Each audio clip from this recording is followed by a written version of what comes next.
బిడ్డ బాగా చదువుకోవాలి. ఆడికి మంచి ఉద్యోగం రాకపోదా అప్పుడు మన కష్టాలన్నీ తీరిపోతాయి. దేవుడా, నా బిడ్డని బాగా చూడు, ఆడికి మంచి చదువు నేర్పించు, మంచి ఉద్యోగం ఇప్పించు. ఆ దేవుడు ఎలాగో చూస్తాడులే. మన బిడ్డ 10 చదువుతున్నాడు కదా, పాస్ అయితే మంచి కాలేజీలో చేర్పిద్దాం. రెక్కాడితే గాని డొక్కాడని బతుకు మనది. కాలేజీలో ఫీజులు మనం కట్టగలమా? ఏదోలో కడతానులే. నా ఇల్లు తాకట్టు పెట్టైనా సరే కడతాను. మనం ఎవడి కోసం బతకాలి? ఆడి కోసమే కదా. అవును అమ్మా, నాకు 10వ తరగతి పరీక్షల్లో ఫస్ట్ ర్యాంక్ వచ్చిందమ్మా. అవునా నాయనా, ఎంత మంచి మాట చెప్పావు. అయితే మీ నాన్నగారు నిన్ను కాలేజీలో చేర్పించడానికి వెళ్తారట, నువ్వు కూడా ఆయనతో వెళ్ళు. సరేనమ్మా. అయితే నేను పనిలోకి వెళ్తున్నాను, నువ్వు మీ నాన్నగారితో వెళ్ళు. అలాగేనమ్మా.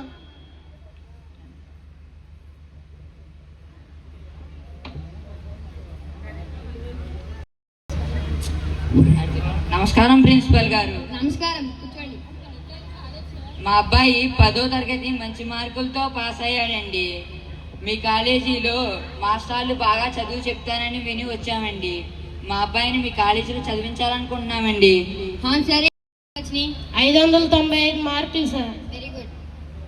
మా కాలేజీలో బాగా చదివి నీట్ పరీక్షలో ఫస్ట్ ర్యాంక్ వస్తే మా మెడికల్ కాలేజీలో ఫ్రీ సీట్ ఇస్తాను. సరే సార్.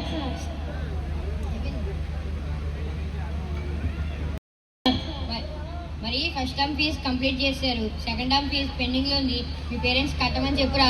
సరే సార్.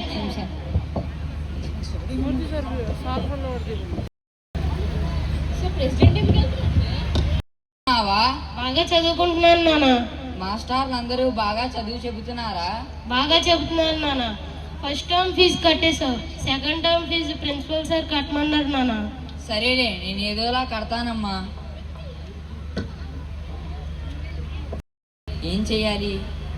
మా ఊరు ప్రెసిడెంట్ గారు ఉన్నారుగా, ఆయన ఒకసారి అడిగి చూద్దాం.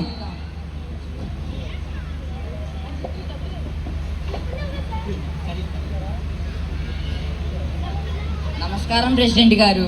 నమస్తే. నమస్తే రామయ్య, ఇలా వచ్చావు? ఏం లేదండి, మా అబ్బాయికి మంచి కాలేజీలో చేర్పించాను. ఉన్న డబ్బంతా పెట్టి ఫీజు కట్టేశాను. ఇప్పుడు ఫీజు కొంత బకాయి ఉందని, బకాయి ఉన్న ఫీజు కట్టమని ప్రిన్సిపల్ గారికి కౌరు చేశానండి.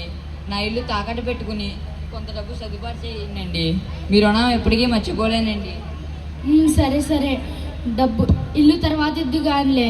నీ పిల్లవాడి పత్రం, నీ త్రాపత్రం నాకు అర్థమవుతుంది. ముందు ఈ కాస్త డబ్బు సర్దుబాటు చేస్తాను.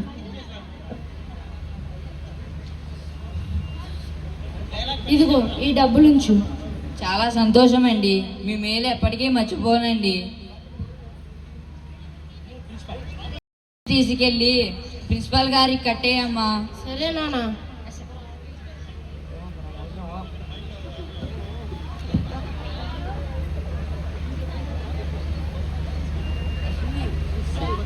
Good morning sir. Good morning. ఇదిగోండి సార్, సెకండ్ టర్మ్ ఫీజు. మరి మీ నాన్న పని మీ నాన్న చేస్తాడు, నీ పని నువ్వు చేస్తావా? సరే సార్. సార్. నీట్ పరీక్షలో ఈ సందర్భంగా మన కాలేజీకి మంచి పేరు తెచ్చాడు, నాకు చాలా సంతోషంగా ఉంది. Thank you.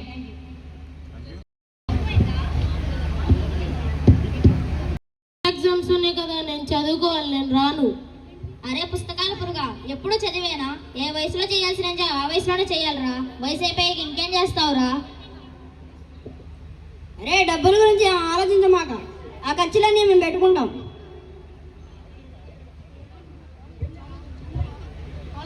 అవును కదా, వాడు చెప్పింది కూడా కరెక్టేగా. ఏ వయసులో చేయాల్సిన ఆ వయసులోనే చేయాలిరా. సరేరా, పదండ్రా, నేను వస్తాను.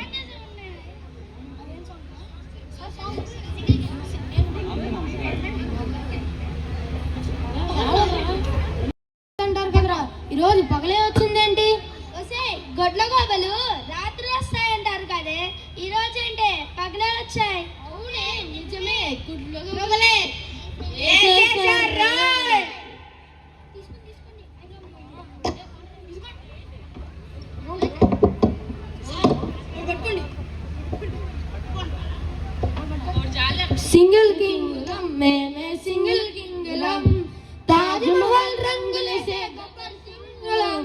సింగిల్ కింగులం మేమే సింగిల్ కింగులం. రే వాడు వీడే కదా, వీళ్ళ నాన్న చదివించడానికి నా దగ్గరికి అప్పు కోసం వచ్చాడు కదా, వీడేంటి ఆ ఆలోచన ఏమీ లేకుండా ఇలా ఆడుతున్నాడు. వీడి సంగతి వీళ్ళ నాన్నకే చెప్తా.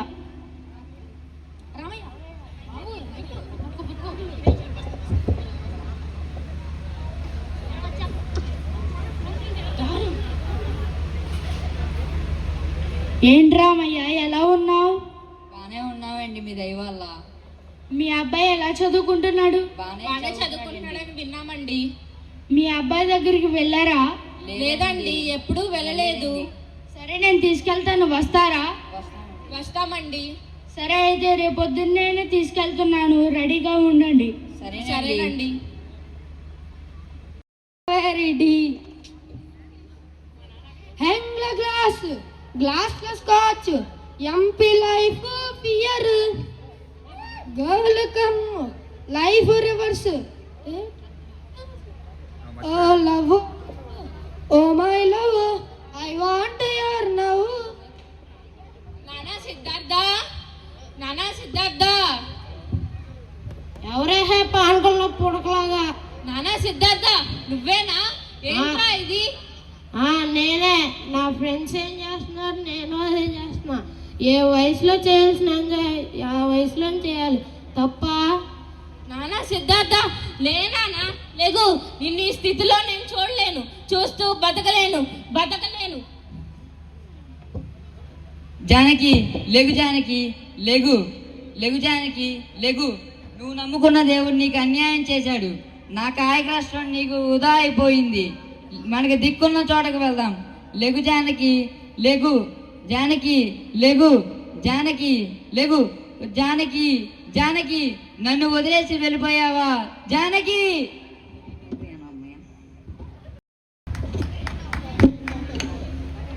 కారణం మీరేరా, మీకు దండం రా బాబు, నన్ను వదిలేయండి రా. అరే నిజానికి మేము మీకు సహాయం చేయడానికే వచ్చాంరా. అరే ఈసారి నీకు నీతి వయసులో నీకు మంచి మార్కులు వచ్చినాయిరా. అరే మేమంతా ఫారెన్ వెళ్తున్నాం, నువ్వు వస్తే మేము తీసుకెళ్తాం రా.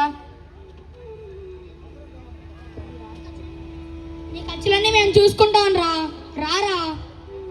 అవును కదా, నా ఆశయం నెరవేరాలంటే నేను వీళ్ళతో పాటు వెళ్ళాలి కదా. సరే పదండ్రా.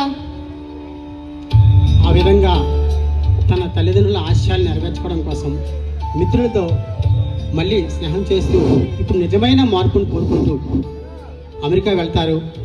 అక్కడ ఉన్నతమైన చదువులు చదువుతారు. మిత్రుల సహకారంతో సిద్ధార్థ్ కూడా మంచి ఉద్యోగం పొందుతాడు. మిత్రులంతా ఒక కంపెనీ ప్రారంభిస్తారు. తర్వాత వచ్చావేంటి? నా మిత్రులతో పాటు నేను ఫారెన్ వెళ్ళామండి. అక్కడ మంచి డాక్టర్గా చేస్తున్నానండి. కాస్త కూస్తో డబ్బులు కూడబెట్టుకొని ఇక్కడ మన గ్రామంలో జానకి రామయ్య మెమోరియల్ హాస్పిటల్ కట్టిద్దామని మీ సహాయం కోసం వచ్చామండి. సరే సిద్ధార్థ, మంచి మాటే అన్నావు. నాకు సహాయం నేను అందిస్తాను. సరేనండి, ఇదిగోండి హాస్పిటల్ కట్టించడానికి డబ్బు. సరే, దీనికి నా డబ్బు కూడా కొంచెం కలిపి ఆసుపత్రి కట్టిస్తాను. నేను మీకు ఒక విషయం తెలియజేయడానికి ఆనందిస్తున్నాను. అదేమిటంటే మన గ్రామ డాక్టర్ సిద్ధార్థ మొన్ననే ఫారెన్ నుంచి వచ్చాడు. వాళ్ళ తల్లిదండ్రుల ఆశయం మేరకు మన ఊర్లో జానకి రామయ్య మెమోరియల్ ఆసుపత్రి కట్టించాడు. ఆ ఆసుపత్రి ఓపెనింగ్కి మనందరినీ పిలిచాడు.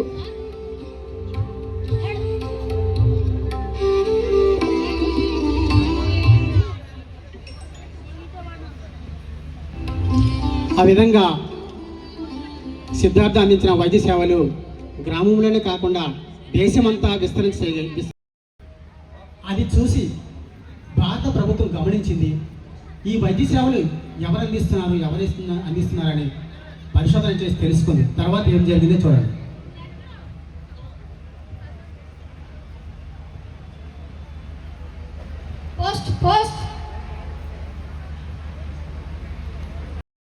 స్వీకరించడానికి 15 15/2/2026 ఢిల్లీ రావాల్సిందిగా కోరుతున్నాం. ఇట్లు ప్రధానమంత్రి కార్యాలయం.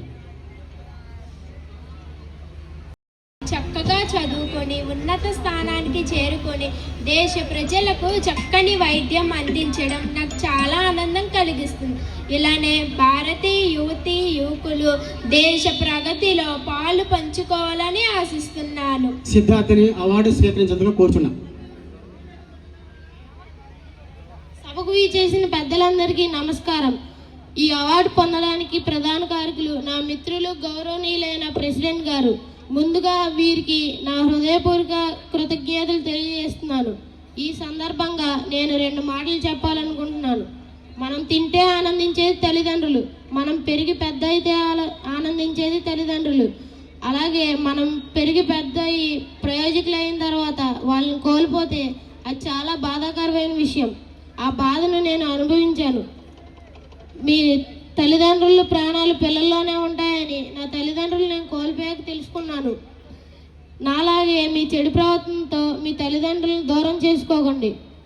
మీ తల్లిదండ్రుల కష్టాన్ని గుర్తించి బాగా చదువుకొని ప్రయోజకులు అవ్వండి. ధన్యవాదాలు.